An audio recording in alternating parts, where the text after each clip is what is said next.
السلام علیکم ورحمۃ اللہ وبرکاتہ نحمده ونصلی علی رسولہ الکریم اما بعد۔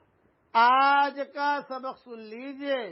آج کے سبق کی سرخی ہے نماز سے دوستی کیجئے، پارٹ نمبر 100۔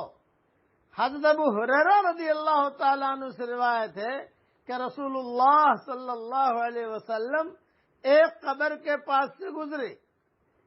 رسول اللہ صلی اللہ علیہ وسلم نے دریافت فرمایا، یہ قبر کس شخص کی ہے؟ صحابہ نے عرض کیا، فلاں شخص کی ہے۔ رسول اللہ صلی اللہ علیہ وسلم نے ارشاد فرمایا، اس قبر والے شخص کے نزدیک 2 رکعتوں کا پڑھنا تمہاری دنیا کی باقی تمام چیزوں سے زیادہ پسندیدہ ہے۔ طبرانی میں یہ حدیث ہے، مجموع الزوائد میں یہ حدیث ہے۔ مطلب رسول اللہ صلی اللہ علیہ وسلم کے ارشاد کا مقصد یہ ہے کہ 2 رکعت کی قیمت تمام دنیا کے ساز و سامان سے زیادہ ہے۔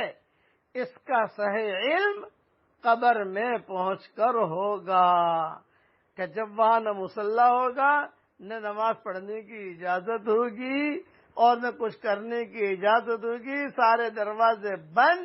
اب جو ہے قدر ہوگی کہ ارے دنیا میں جتنی نمازیں زیادہ پڑھ لیتی تو بہتر تھا۔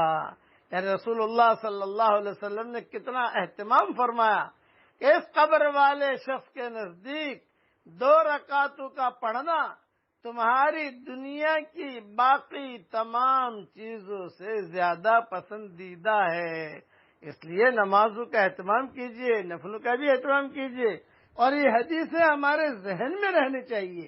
ہمیں مزہ آئے گا نماز پڑھنے کے اندر۔ اللہ تعالیٰ قیامت تک کی ہماری آنے والی نسلوں کو نمازی اور دیندار بنا دے۔ آمین۔ وآخر دعوانا ان الحمدللہ رب العالمین۔